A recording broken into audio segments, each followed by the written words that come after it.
Hello दोस्तों, ये रहा हमारा न्यू सेटअप और आपको ये कैसा लगा प्लीज़ कमेंट्स में ज़रूर बताएं।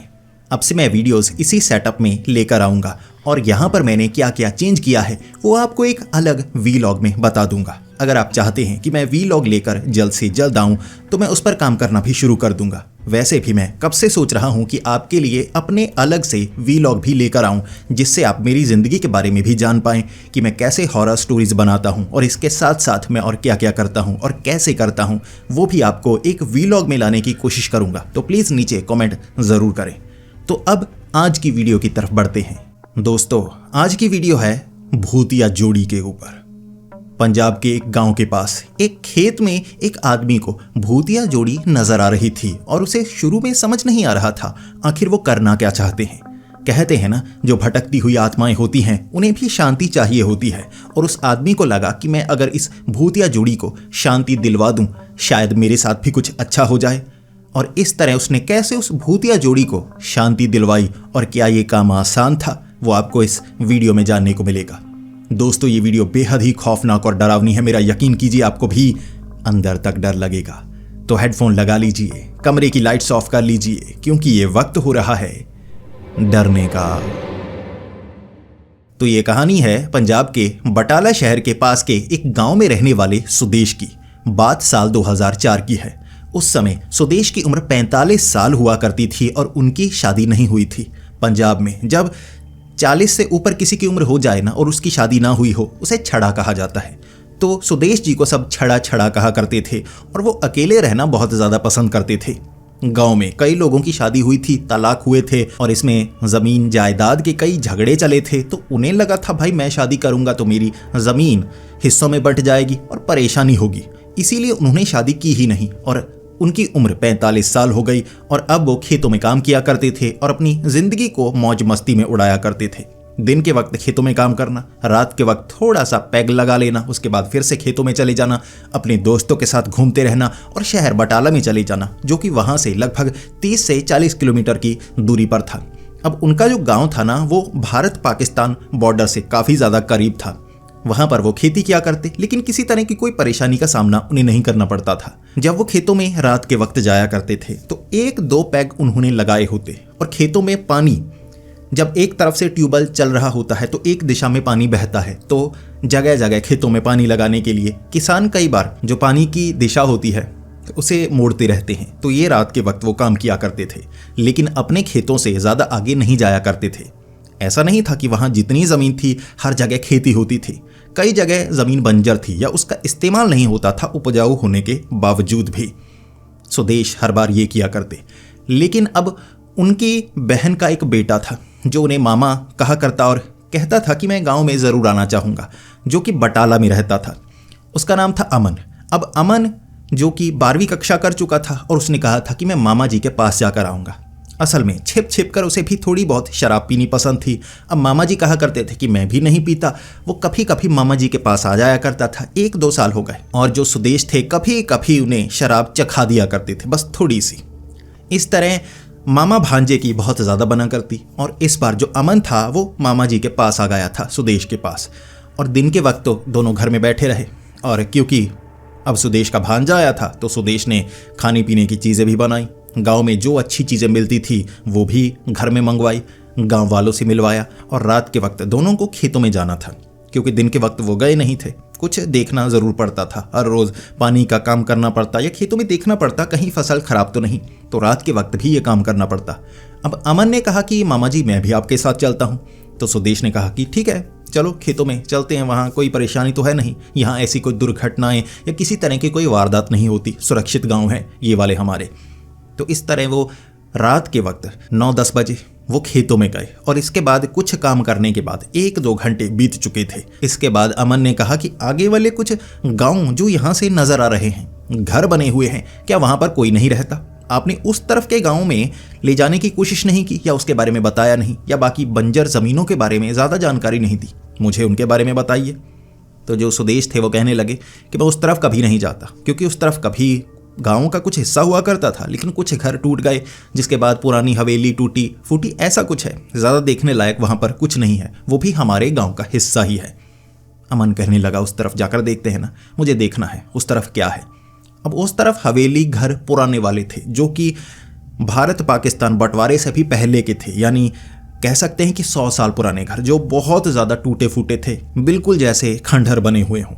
अब अमन रात के वक्त उस तरफ जाना चाहता था क्योंकि उसने भूतों प्रेतों की कई कहानियां सुन रखी थीं, और वैसे भी जो अब मामा थे उसके सुदेश, उन्होंने एक पैग भी लगा दिया था, तो हिम्मत भी काफ़ी ज़्यादा बढ़ गई कि चलो उस तरफ जाकर आते हैं, रात के वक्त बदमाशों की तरह घूम कर आते हैं, देखते हैं उस तरफ क्या देखने को मिलता है। और वैसे भी रात के वक्त खाली में घूमना अमन को ज़्यादा पसंद था, भूतों पर यकीन नहीं करता था, कहानियाँ ज़रूर सुनता था। सुदेश ने कहा ठीक है कि भांजा मेरा कह रहा है और वैसे भी हम 2 हो जाएंगे, ये भी अट्टा कट्टा है, थोड़ा मोटा था, तो उस तरफ घूम कर आते हैं। सुदेश और अमन खेतों से आगे की तरफ गए, और सुदेश रात के वक्त उस तरफ कभी नहीं गया था, और वैसे दिन के वक्त भी बचपन में गया था, बहुत साल, कोई 20 से 30 साल पहले। अब सुदेश अमन के साथ उस तरफ बढ़ने लगा। दोनों बढ़ते बढ़ते उन खंडहरों के पास गए। खंडहर बहुत ही टूटे फूटे थे, बारीक ईंटें हर तरफ बिखरी पड़ी। अब कई जगह लकड़ी, पुरानी पेड़, बीच में घरों के निकले हुए पीपल के, बरगद के पेड़ देखने में भयानक लग रहे। और अमन जानबूझकर सुदेश को छेड़ रहा कि मामा जी, आपने कभी शादी नहीं की। कहते हैं जिनकी शादी नहीं हुई होती ना, वो छड़े होते हैं, और छड़ों के ऊपर भूत जल्दी चिपक जाते हैं। सुदेश कहने लगा कि मैं छड़ा ज़रूर हूँ, लेकिन कोई भूत प्रेत, कोई जिंदा औरत मुझसे चिपक नहीं सकती। तो ऐसे एक दूसरे से मामा भांजा मजाक करते गए। वहाँ पर उन्हें किसी के चलने की आवाज़ जब सुनाई दी ना, पूरी तरह से दोनों चुप कर गए। वहाँ कोई तो चल रहा था, कोई पायल की या किसी ऐसी चीज़ की आवाज़ नहीं थी, लेकिन ऐसा लग रहा था जैसे किसी औरत ने भारी कपड़े पहने हों और वो चल रही हो। जैसे नवविवाहित औरत के कपड़ों के ऊपर कुछ न कुछ गहने वगैरह ऐसी चीज़ें लगी होती हैं जिनके हिलने पर ज़्यादा आवाज़ होती है, तो वैसे कपड़ों की आवाज़ आ रही थी। तो दोनों उस तरफ देखने के लिए जाने लगे, आखिर कोई हमारे सिवा भी इस तरफ आता है। और जैसे ही वो उस तरफ गए, उन्होंने देखा एक औरत थी जिसने कपड़े तो सफ़ेद पहने हुए, लेकिन लग रहे थे जैसे किसी शादी से आई हो, और वो कपड़े काफ़ी महंगे वाले लग रहे थे। उसके ऊपर चमकीला बहुत कुछ लगा हुआ था। वो देख रहे कि ये औरत इस तरह रात के वक्त खंडहर में कर क्या रही है, और इस तरह सज धज कर। तो सुदेश ने कहा छिप जा, लगता है किसी आशिक से मिलने के लिए जा रही है। इस तरह के कपड़े पहनकर यहाँ लड़कियाँ छिपते हुए कई बार आशिकों से मिलने के लिए जाती हैं, देखते हैं किस तरफ जाती हैं। अब अमन को भी लगा कि देखते हैं लड़की छिप कर जा रही है, क्या करने जा रही है, देखें। तो मामा भांजा दोनों खंडहरों के पीछे छिप गए और उस औरत को एक तरफ बढ़ते हुए देखने लगे। अब गांव का पुराना हिस्सा था, टूटे फूटे घर थे, खाली जगह भी बहुत ज़्यादा थी, झाड़ियाँ वगैरह, गंदगी भी काफ़ी ज़्यादा पड़ी हुई, और उस औरत का वो पीछा करते गए। वो औरत एक पेड़ के पास पहुंची और वहाँ बैठकर रोने लगी। अब रोने की आवाज़ काफ़ी ज़्यादा आने लगी। दोनों देखते गए आधे घंटे तक। अब दोनों की हिम्मत नहीं हुई कि उससे जाकर कुछ पूछें, और सुदेश भी कह रहा था कि अगर हम उसके पास गए और उसने शोर मचाना शुरू कर दिया, अंधेरे में कई बार लोग डर जाते हैं कि किसी ने मुझे पकड़ लिया ऐसे वैसे, अगर ऐसा कुछ हुआ तो तुम तो गांव के नहीं हो और उम्र में छोटे हो, तुम्हें कोई कुछ नहीं कहेगा। मेरे ऊपर इल्ज़ाम लगेंगे कि ये तो छड़ा है, औरतों को छेड़ता है, विवाहित औरतों को पकड़ने की कोशिश करता है ऐसे वैसे, तो हम इसके पास नहीं जाएंगे, चलो यहाँ से चलते हैं। अमन रुकना चाहता था कि वो रो क्यों रही है और ऐसी क्या वारदात हो गई जिससे वो रो रही है। मजाक कर रहा। सुदेश ने पकड़ा, खींचा अमन को, गांव ले आया। अब अगले दिन अमन दोबारा बटाला चला गया, जबकि सुदेश, जो कि गांव में हर बार काम किया ही करता था, गांव में ही रहता था, शहर कभी कभी जाता था, दिन के वक्त अपने साथियों के साथ बैठा। मन तो कर रहा था कि उस औरत के बारे में जानने की कोशिश करे कि ऐसी औरत क्या हमारे गांव में रहती है या कहीं और से आई होगी। फिर उसे लगा कि उसके बारे में अच्छे से मैं जान नहीं पाया, चेहरा दूर से साफ मैं देख नहीं पाया। टॉर्च मेरे पास थी, लेकिन उस तरफ मैंने टॉर्च मारी नहीं क्योंकि वो डर जाती। रात के वक्त 2 पैग लगाए थे तो हिम्मत बढ़ चुकी थी। खेतों में काम करते करते सुदेश कभी उस तरफ जाता नहीं था। अमन ने अपने साथ ले जाकर जैसे गलती कर दी कि जो सुदेश था उसे लगा कि मुझे आज रात भी उस तरफ जाकर देखना चाहिए, क्या देखने को मिलता है, क्या वो औरत दोबारा आती है या बस एक बार आई थी किसी कारण, तो मैं दोबारा देख कर आता हूँ। सुदेश चलता चलता खंडहरों के पार उसी जगह दोबारा पहुंचा। देखने लगा क्या सच में वो औरत दोबारा नजर आती है। पहले तो देखने लगा कि चलने फिरने की आवाज़ आती है उन खंडहरों के पास, जो कि नहीं आई। जैसे ही वो उस पेड़ के पास पहुंचा, दूर से देख लिया वो औरत वहां नीचे की तरफ मुंह करके बहुत ज्यादा रो रही थी। फिर से कपड़े उसने वैसे ही पहने हुए, लेकिन ऐसा लग रहा रंग बदला हुआ हो। इस बार पीले रंग के कपड़े थे, लेकिन थे वैसे ही महंगे वाले, जिसके ऊपर बहुत कुछ हुआ था। देखने में साफ था कि काफी महंगे कपड़े होंगे। दूर से जो सुदेश था वो देखे जा रहा। आखिर वो लड़की यहाँ आकर रोती क्यों है? आखिर उसे क्या चाहिए? विवाहित तो लगती है, उसकी उम्र भी कोई 30-35 साल लग रही होगी। दूर से इतना तो साफ लग रहा था। सुदेश लगभग आधे घंटे वहां पर बैठा रहा, देखता रहा। एक दीवार से अपना सर निकालता और देखने लगता कि ऐसा तो नहीं कोई इससे मिलने के लिए आ रहा है, लेकिन रो रही है। मिलने के लिए तो कोई नहीं आया।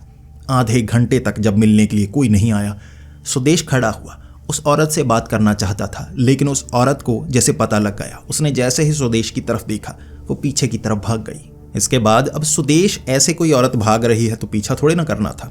ऐसे तो मुसीबत होती, गांव में चली जाती, कोई मेरा पीछा कर रहा है। तो सुदेश को लगा कि निकलो भाई, कोई यहाँ पर आ ना जाए, उससे पहले निकलो। तो वो निकला, वापस अपने खेतों में आया। खेतों में कुछ काम किया जो कि ज़रूरी था, पहले करना चाहिए था, बाद में किया। उसके बाद वापस गाँव चला गया। अगले दिन भी दिमाग में वही बात घूमे जा रही। जिसके बाद अब उसने अपने कुछ साथियों से ये बात शेयर की। पूछा कि ऐसे उस तरफ मुझे एक औरत नजर आई थी। तो किसी ने कह दिया कि रात के वक्त अगर कोई औरत नजर आए तो भाई पीछा नहीं करना चाहिए, तुमने ऐसा तो नहीं किया? सुदेश ने कहा नहीं। सुदेश ने बात थोड़ी घुमा कर की कि मैं उस तरफ तो गया नहीं था, मैं खेतों में ही था, बैठा हुआ था, खेतों का काम तो करना है ना। तो मुझे उस तरफ जाती हुई इस गांव से कोई औरत नजर आई। किसी ने कह दिया लोटा लेकर गई होगी खेतों में। तो ज्यादा अब जो सुदेश था वो जान नहीं पाया। सुदेश ने कहा कि कपड़े उसने ऐसे पहने थे जैसे किसी शादी से आ रही हो। तो किसी ने कह दिया हो सकता है किसी शादी से ही आई हो। सुदेश बात को अच्छी तरह से बताना चाहता था, लेकिन घबरा भी रहा, क्योंकि उसके जो दोस्त थे वो छड़े नहीं थे, उन सबकी शादी हो चुकी थी। तो वो जो सुदेश का इसलिए मजाक बनाया करते थे कि तुझे तो लड़कियों के बारे में बिल्कुल नहीं पता, तुझे तो कोई औरत नजर आ जाए तो पीछे दुम हिलाता हुआ भागता जाएगा। सुदेश कहता नहीं, ऐसा नहीं है, ऐसा होता तो मैं शादी कर लेता। तो ऐसे थोड़ा उसका मजाक बनाते। तो वो झिझकता था, हर बात औरत के बारे में, कुछ लड़कियों के बारे में कहने से घुमा दिया करता था बात। तो अच्छी तरह से जान नहीं पाया। इतना जरूर बता दिया कि ऐसे औरत उस तरफ गई होगी, तुम्हें क्या लगता है? उन्होंने कहा किसी भी काम के लिए जा सकती है, तो तुम्हें कोई परेशानी नहीं होनी चाहिए। अब रात के वक्त सुदेश फिर से खेतों में काम कर रहा। पहले उसने सोचा कि मैं उस तरफ नहीं जाऊंगा। अब खेतों में ही छोटी शराब की बोतल लेकर आया था, वहीं पर पहले काम किया। थोड़ी सी ठंड लगने लगी तो उसे पिया, जिसके बाद हिम्मत बढ़ गई और उसे लगा देख कर आना चाहिए। अब थोड़ी ही शराब पी है, ऐसे कोई बदसलूकी तो मैं करने वाला नहीं। वो तो एक बोतल पूरी चढ़ा लूं, फिर भी बदसलूकी तो करता नहीं, चुपचाप गालियां खुद को निकाल कर सो जाता हूं। सुदेश को लगा फिर से उस तरफ जाकर एक बार तो देखना चाहिए। सुदेश फिर से खंडहरों के पास, इस बार उस औरत को फिर से रोते हुए देखा। कपड़े लाल थे, यानी वो कपड़े बदल बदल कर आती है। हो सकता है किसी से मिलकर आती हो, किसी से मिलने के लिए आती हो, या हो सकता है कोई और बात हो। एक बार तो जानना चाहिए आखिर वो यहाँ पर क्या करती है। उसके दिमाग में आइडिया आया, पास में खाली जमीन पड़ी थी, तो उसने सोचा मैं कह दूंगा कि ये ज़मीन मेरी है, तुम यहाँ पर क्या कर रही हो। इस बहाने पूछने की कोशिश करूंगा, दबाव नहीं बनाऊंगा कि कोई परेशानी है तो बता दो। मुझे रोने की आवाज़ आई, मैं डर गया, भूत है, तो इस तरह मैं इस तरफ आया हूँ। तो बहाना उसने सोच लिया था तगड़े वाला कि ये कह दूंगा। सुदेश उठा, उस तरफ गया। उस औरत ने देखा नहीं था। जैसे ही सुदेश काफ़ी करीब गया, थोड़ी आवाज़ हुई तो वो औरत उठ गई, घबरा गई। सुदेश ने दूर से कह दिया डरो मत, देखो मैं कोई परेशानी नहीं करना चाहता। फिर उसने टॉर्च उस तरफ मारी। अब टॉर्च की रोशनी में साफ साफ नजर आ रहे कपड़े, बिल्कुल चमकीले, नए, महंगे। ऐसा लग रहा था लाल कपड़े में जैसे उसकी अभी अभी शादी हुई हो, और उसने गहने भी पहन रखे थे। दिखने में लग रहा कि असली सोने के गहने हो। यहां से सुदेश कह रहा देखो मैं तुम्हें कोई परेशान नहीं करना चाहता। तुम्हारे रोने की आवाज़ आ रही थी, पास का खेत मेरा है, मुझे लगा कि कोई बिल्ली वगैरह रो रही होगी या कुछ और है। मैं तो काफ़ी ज़्यादा डर गया, लेकिन ये तुम हो तो क्यों रो रही हो, मुझे बस ये बता दो। उस औरत ने ऐसे सर हिला दिया। सुदेश कहने लगा अगर नहीं बताना चाहती तो ठीक है, तो मैं यहाँ से चला जाता हूँ। तुम अपना ध्यान रखना, ऐसे खाली जगह पर इस तरह आकर मत बैठो। हो सकता है तुम्हें किसी तरह की कोई मुसीबत का सामना करना पड़ जाए। तो सुदेश पीछे की तरफ मुड़ने लगा। अब उस औरत ने पीछे से आवाज़ लगाई देखो किसी को बताना मत कि मैं यहाँ पर आती हूँ, मेरे लिए परेशानियां बढ़ सकती हैं। बस उसने जवाब दिया तो सुदेश को लगा अब मैं बात कर सकता हूँ। सुदेश पीछे मुड़ा और कहने लगा कि मैं तो किसी को नहीं बताऊंगा, लेकिन क्या तुम मुझे बता सकती हो, तुम्हें कोई परेशानी है? यहाँ कर रो क्यों रही हो? क्योंकि ऐसी आवाज़ें मैंने पहले भी कुछ दिन सुनी है, तो मुझे थोड़ा सा डर लग रहा था। आज मैंने देख लिया, अब तुम रो रही हो, कोई परेशानी तो नहीं? उस औरत ने कहा कि परेशानी तो है, लेकिन मैं तुम्हें बता नहीं सकती। सुदेश ने कहा बताओ। उसने कहा नहीं, मैं तुम्हें बता नहीं सकती। इसके बाद फिर सुदेश को लगा अब मैं ज़्यादा इससे बहस करूं तो क्या करूं, ऐसा करता हूं, मैं यहाँ से निकलता हूं। तो सुदेश ने कह दिया अपना ध्यान रखना और जल्दी यहाँ से चली जाना, ज़्यादा समय यहाँ मत बिताना, ये अंधेरे वाली जगह है, कोई मुसीबत ना हो। उस लड़की ने वहीं बैठे बैठे सर हिला दिया तो सुदेश वापस आ गया। अब सुदेश खेतों में काम कर रहा, दिमाग उस तरफ। क्यों रोती होगी? मुझे उसने जवाब नहीं दिया, शायद उसे मुझ पर भरोसा नहीं होगा, डर गई होगी शायद इसलिए।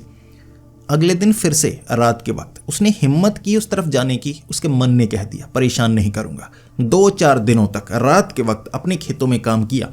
उस लड़की ने कह दिया था ना कि किसी को बताना मत, और सुदेश को भी ज़्यादा कुछ बताया नहीं, तो हिम्मत नहीं हुई। लेकिन छठे दिन हिम्मत हुई। क्यों परेशान होती है? क्या परेशानी है उसे? एक बार जान तो लूँ। तो सुदेश चलता चलता उसी दीवार के पीछे देखने लगा। वो औरत फिर से वहीं पर थी, रो रही। हर रोज आती है, पेड़ के नीचे बैठकर रोती है। लगता है उसका पति उसे मारता होगा। ऐसे नई नवेली दुल्हन के कपड़े पहनाकर शायद उसे पीटता होगा। हो सकता है, अजीब आदतें होती हैं कुछ लोगों की। तो सुदेश वहां बैठा कुछ समय देखने लगा, फिर उसे लगा इसकी मदद तो करनी चाहिए। हर रोज रोती है, ऐसे तो बड़ी परेशानी में होगी, तो कोशिश कर सकता हूं। अब सुदेश उस तरफ बढ़ने लगा।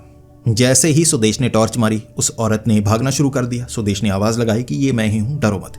फिर से वो पेड़ के पास आकर बैठ गई। फिर सुदेश उसके पास गया और उसको कहने लगा तुम यहाँ कर रोती रहती हो, पिछले कई दिनों से मैं आवाज़ें सुन रहा था, अब मैं यहाँ पर आ गया हूँ। तुम्हें कोई परेशानी है बताओ मुझे, इस तरह यहाँ आकर रोया मत करो, बता दो मुझे। वो कहने लगी कि परेशानी जो है मैं तुम्हें बता तो दूँ, तुम वो परेशानी को दूर नहीं कर सकते।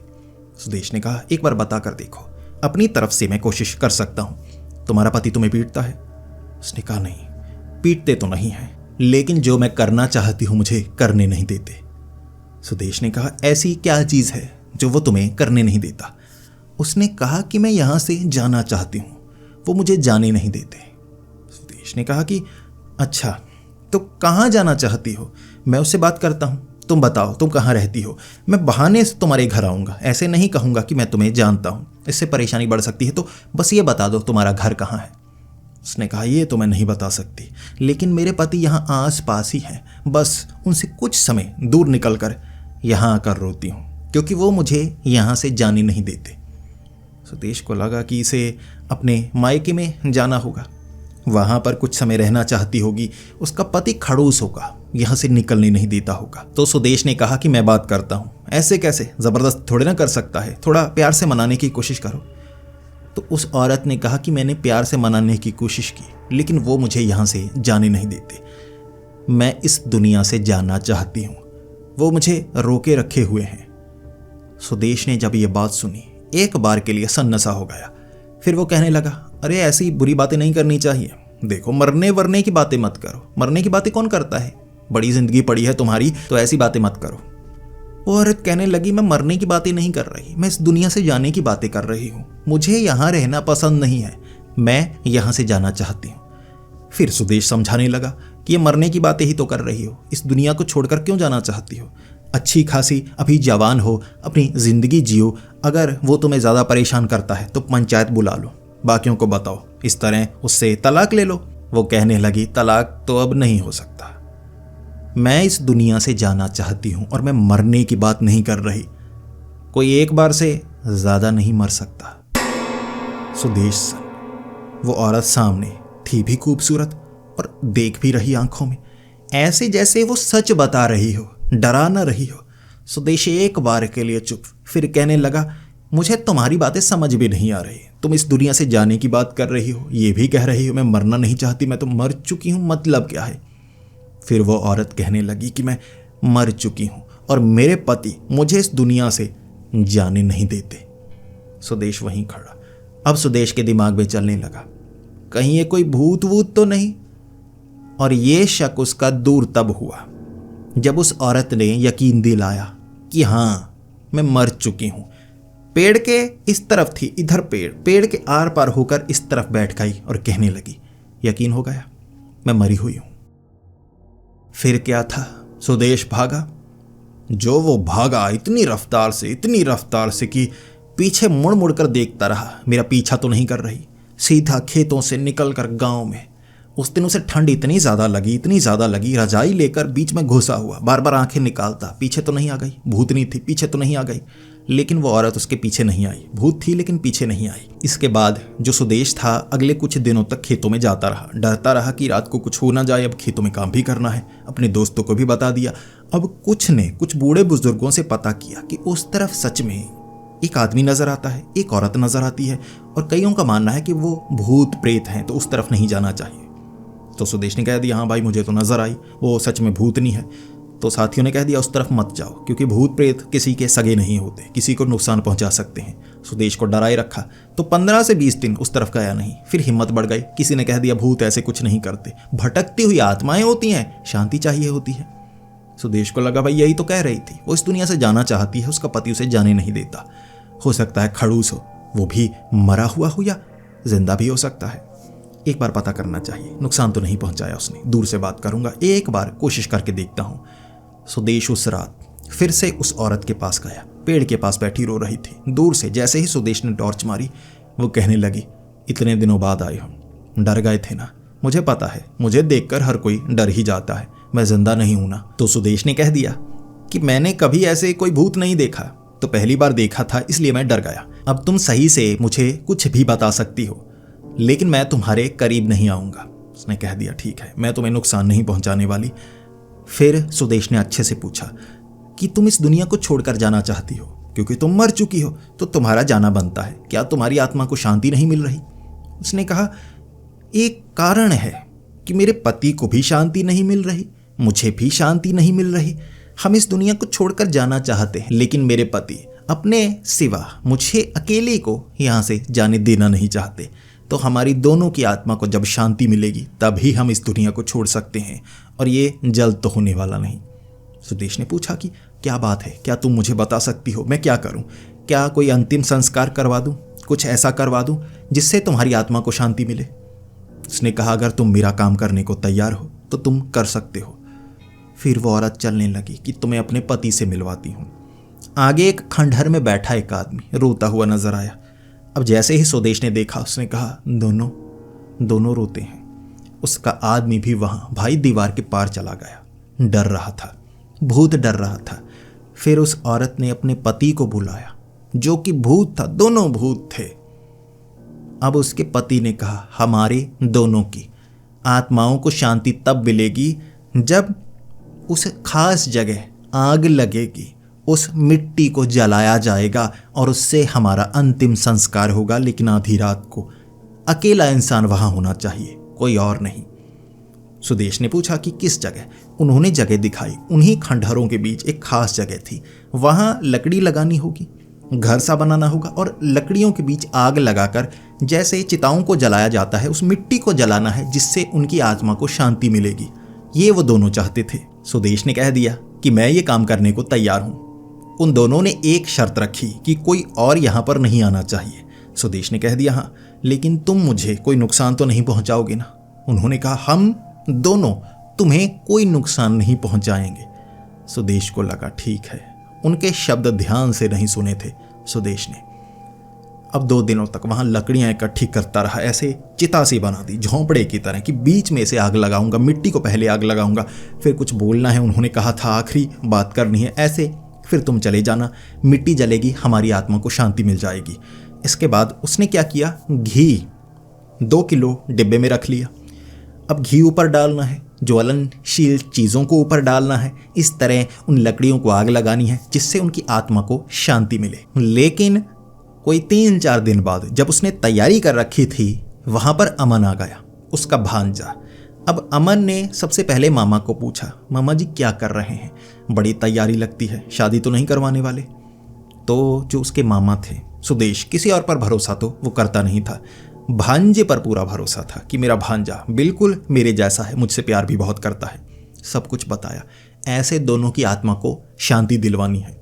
भांजा तो डरपोक, भूत तो वो भूतनी थी। तो सुदेश ने कहा, हाँ वो भूतनी थी और पति पत्नी दोनों की आत्मा को शांति दिलवानी है। ये काम मैं करूंगा, तुम घर पर रहना। अमन को लगा कि मैं घर पर रहूंगा, अब मामा वहां पर जाएंगे, मुझे तो डर लगता है, लेकिन उत्सुक भी था। देखो तो सही भूत भूतनियां कैसी होती हैं। अब किसी और को उन्होंने बताया नहीं। रात की तैयारी पूरी। आग लगाने के लिए सुदेश वहां पर जाएगा और जो अमन था उसने कहा, मैं तो दूर खंडहरों के पीछे देखता रहूंगा, वहां से देखूंगा भूत कैसे होते हैं, क्या सच में नजर आते हैं या मेरे मामा जो कि छड़े हैं, दिमाग सटक गया है। अमन बहुत पीछे। अब वहां लकड़ियों के पास सुदेश, उसने ऐसे झोंपड़े की तरह बनाया था, बड़ी बड़ी लकड़ियां ऐसे टिकाई थी, बीच में लकड़ी बुरादा वगैरह सब कुछ रखा। अब घी लिया, ऊपर गर्म करके उड़ेल दिया जिससे कि आग लगे और बहुत ज़बरदस्त आग लगे। घी को जब आग लगती है लकड़ी के साथ तो बहुत ताकतवर आग लगती है, जैसे पेट्रोल को आग लगी हो। तो ऐसे पूरी तैयारी थी। अब जैसे ही बीच में बैठा, पति पत्नी बीच में बैठे, हाथ जोड़े, आपका धन्यवाद, आप हमारी आत्मा को शांति दिलवाना चाहते हैं। सुदेश ने कहा, ये तो मेरे अच्छे कर्मों में एक होगा ना, किसी की आत्मा को मैंने शांति दिलवाई, भटकती हुई आत्मा को शांति दिलवाई। बाद में सबको बताऊंगा कि मैंने ये अच्छा काम भी किया था। उन्होंने कहा, आग लगाइए। अब जो सुदेश था उसने आग लगाई, जल्दी से आग वो पत्तों को लगने लगी। फिर सुदेश कहने लगा, मैं चलता हूं, अब तुम्हारी आत्मा को शांति मिले। दोनों पति पत्नी, पत्नी ने एक बाजू को ऐसे पकड़ा, जमीन पर रख दिया, पति ने बाजू को पकड़ा, दूसरी जमीन पर रख दिया, ऐसे चिपका दिया हाथ जोर से पकड़कर। सुदेश भाग नहीं पा रहा था, कुछ कर नहीं पा रहा था। अब आग इतनी जल्दी भड़क गई कि उसके कपड़ों को आग लगने लगी और सुदेश चीखने लगा, मुझे छोड़ दो, मुझे छोड़ दो। और दोनों कह रहे थे, हमारी आत्मा को शांति तो मिल जाएगी, लेकिन तुम्हारी आत्मा को भी शांति दिलवा देंगे, हमें कोई चाहिए था तीसरा। हम दोनों की आत्मा को इतनी आसानी से शांति नहीं मिलती, हम किसी तीसरे को जरूर चाहते थे।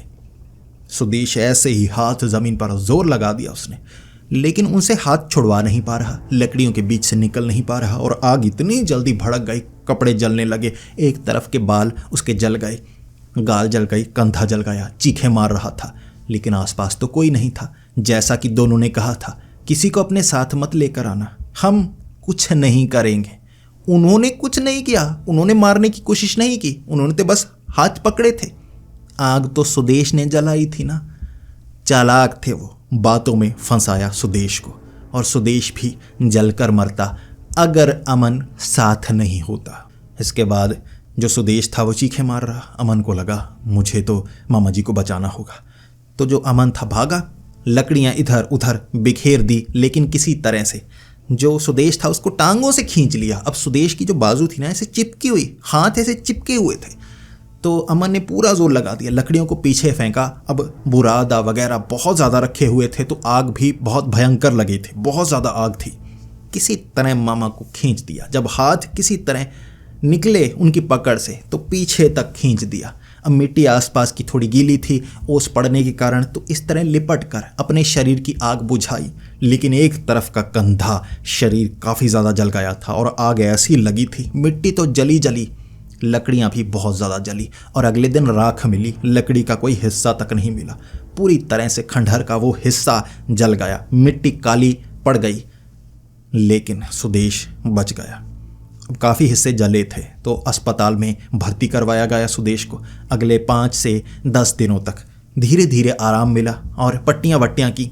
शरीर जला ज़रूर था लेकिन बहुत बुरी तरह नहीं। ज़्यादा समय वहाँ पर सुदेश रहता तो जल कर मर जाता।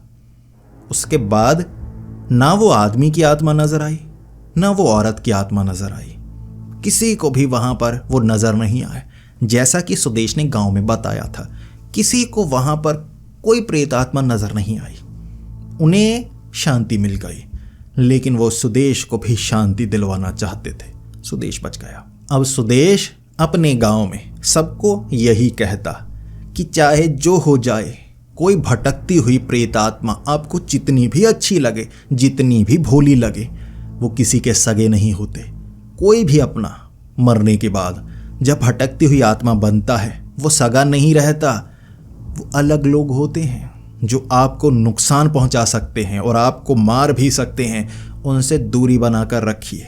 उनसे दोस्ती नहीं की जा सकती और उनकी मदद भी नहीं की जा सकती, उन पर भरोसा ही नहीं किया जा सकता। सुदेश को यह सबक मिल गया था और सुदेश चाहते थे कि यह सबक सबको मिले मेरे द्वारा। तो आपको भी क्या यह सबक मिला कि किसी मरे हुए पर कभी भरोसा मत करना, क्या पता वो आपको भी अपने साथ लाने की कोशिश करे। तो दोस्तों, आपको ये वीडियो कैसी लगी? अगर ये वीडियो अच्छी लगी हो तो इसे लाइक और शेयर करें, और सेटअप आपको कैसा लगा प्लीज़ कमेंट्स में ज़रूर बताएं। ऐसी ही वीडियोस देखना अगर आपको पसंद है तो हमारे इस चैनल को सब्सक्राइब करें। तो मिलते हैं अगली वीडियो में, तब तक के लिए डरते रहें।